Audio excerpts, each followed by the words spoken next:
इससे पहले हमने जब in the beginning of the chapter हमने जब political developments during the 1980s इस टॉपिक के बारे में डिस्कस किया था, तो हमने एक मंडल इशू के बारे में पढ़ा and we were suppose to discuss that later on in the chapter. So here now we are going to be talking about the Mandal Commission, and we'll look at the origin, how and why the Mandal Commission was set up, the objective of the commission, the report that was given by the commission, and the implementation of its report or its recommendations, right? So first let's look at the origin. From the beginning, what happened is there was reservation for OBCs in the south since the 1960s. मतलब जो southern states है हमारी countries में, वहां पे OBC category के लिए reservation 1960s के टाइम से था, राइट? तो बट वो नॉर्दर्न स्टेट्स में नहीं था, वो सिर्फ सदर्न स्टेट्स में था. During Janata Party's rule which was in 1977 to 1979, if you remember we studied about this कि जनता पार्टी का जो रूल है, ये जनता पार्टी वो पार्टी थी जिसने मेजर ओपोजिशन का एक बड़ा सा पार्टी बनाया था इंदिरा गांधी के इमरजेंसी वाले चीज को अपोज करने के लिए. और ये पार्टी 1977 के इलेक्शंस में पावर में आई थी, बट ये कुछ ही साल रूल कर पाई थी, फिर ये गिर गई थी. 1980 के इलेक्शंस में कांग्रेस फिर से पावर में आ गई थी. तो 1977 से 79 के बीच में OBC demanded reservations in northern states. इस टाइम पे ये ओबीसी रिजर्वेशंस का ये जो मुद्दा था, ये नॉर्दर्न स्टेट्स में ओबीसी के लिए रिजर्वेशंस रखना चाहिए, इस चीज के बारे में काफी प्रोटेस्ट हुई थी इस टाइम पीरियड में. ऐसे टाइम पे इस कैटेगरी के लोगों ने बहुत ज्यादा रिजर्वेशंस डिमांड की थी अपने लिए कि नॉर्दर्न स्टेट्स में भी ऐसे रिजर्वेशंस होने चाहिए जैसे साउथ में है. तो the government of Karpoori Thakur, who is the CM of Bihar, मतलब जो बिहार गवर्नमेंट थी, उन्होंने एक रिजर्वेशन की एक नई पॉलिसी इंट्रोड्यूस की थी बिहार में. Means in Bihar, in the state of Bihar, reservations were introduced for OBCs, right?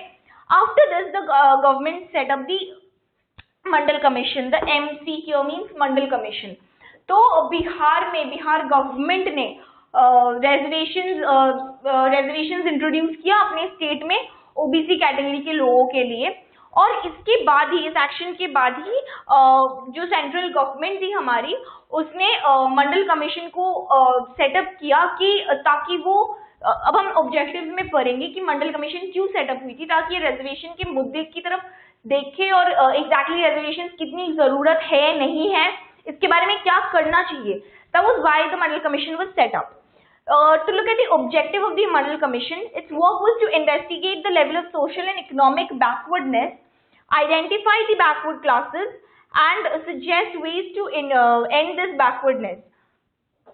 Right? तो मंडल कमीशन का काम ये था कि एग्जैक्टली मतलब ओबीसी को रिजर्वेशन क्यों मिलनी थी, क्योंकि वो सोशली और इकोनॉमिकली बहुत बैकवर्ड थे, फाइनेंशियली वो बहुत गरीब थे और वो एजुकेशन भी अफोर्ड नहीं कर पाते थे और उनके पास हाई पेइंग या ढंग के जॉब्स नहीं थे.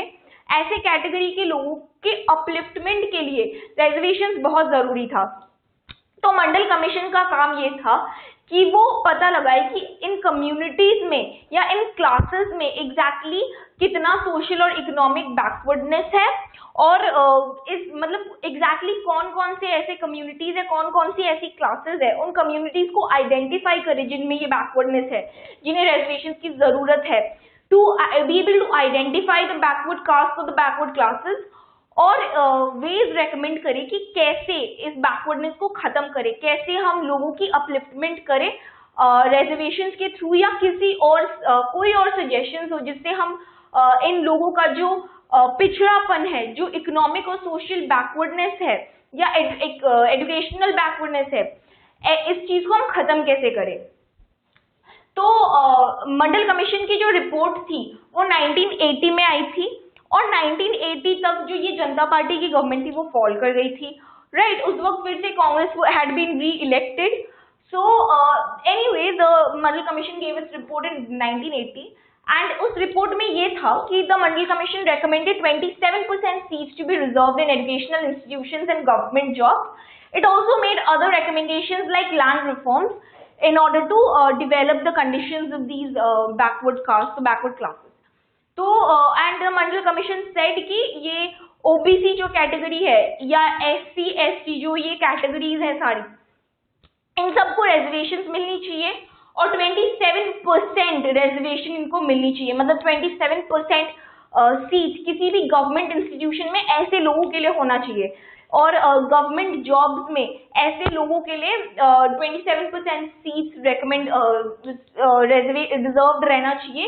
ये मॉडल कमीशन का रिकमेंडेशन था। उसने ऐसे लोगों की अपलिफ्टमेंट के लिए या उनकी कंडीशंस को और इम्प्रूव करने के लिए, इकोनॉमिक और सोशल कंडीशंस को और इम्प्रूव करने के लिए उसने और सजेशंस दिए थे, जैसे कि लैंड रिफॉर्म जो पॉलिसीज है जो गवर्नमेंट ने काफी बार एम्प्लॉय करने की कोशिश की है हमारे कंट्री में, ऐसे ऐसे पॉलिसीज और बनने चाहिए कि उनका अपलिफ्टमेंट हो सके, right. So the report or the suggestions or the recommendations by the Mandal Commission had been implemented in August 1990. 10 साल लगे इसको implement करने के लिए, basically because like we studied earlier, बहुत सारे इस रिपोर्ट के फेवर में भी बहुत सारे लोग थे और इसके अगेंस्ट में भी बहुत सारे लोग थे। फेवर में बेसिकली वही लोग थे जिनको फायदा हो रहा था रिजर्वेशन से, और अगेंस्ट में वो लोग थे जिनका फायदा तो नहीं हो रहा था बल्कि नुकसान और हो रहा था रिजर्वेशन से, जो जनरल कैटेगरी के लोग हैं, राइट। तो वो लोग ऑब्वियसली नहीं चाहते थे कि रिजर्वेशन हो जाए या ऐसे कम्युनिटीज को जो है गवर्नमेंट कॉलेजेस में या गवर्नमेंट स्कूल्स में या जो है गवर्नमेंट जॉब्स में इनको और ज्यादा मतलब रिजर्वेशन मिले तो ये और ज्यादा वहां पे इन्वॉल्व होने लगेंगे। Basically we had the conservative kind of society at that point of time, and they didn't want very much of upliftment of these people.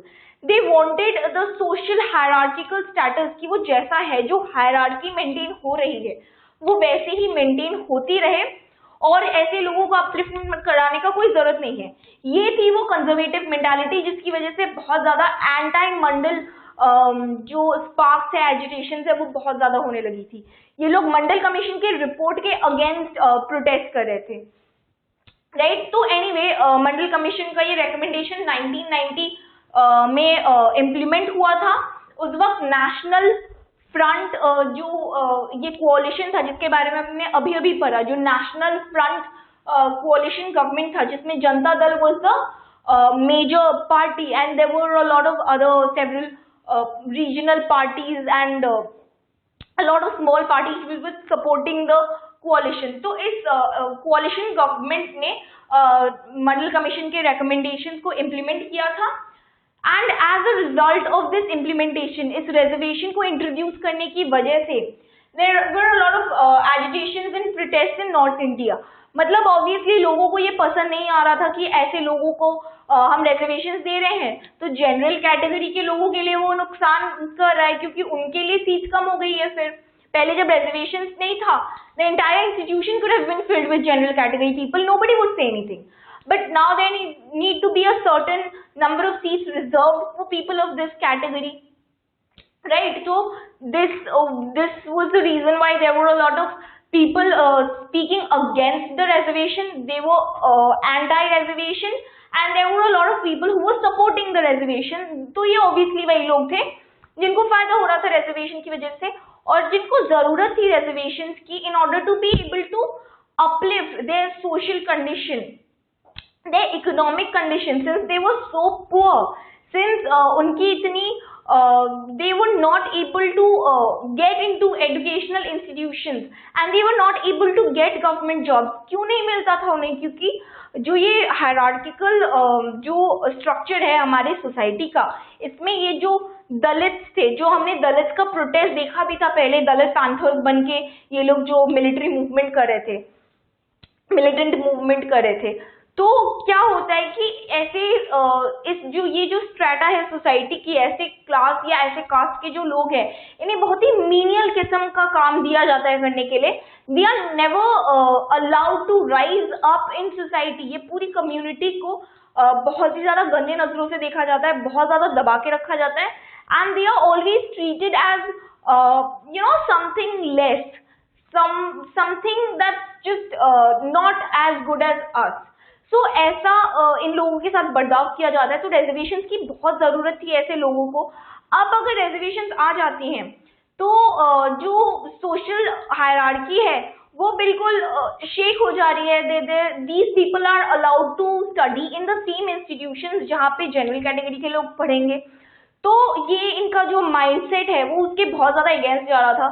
तो इसीलिए लोग बहुत ज्यादा प्रोटेस्ट कर रहे थे रिजर्वेशंस के अगेंस्ट, कि रिजर्वेशंस को इम्प्लीमेंट नहीं करने देना चाहिए और जो है कोई जरूरत नहीं है इसकी।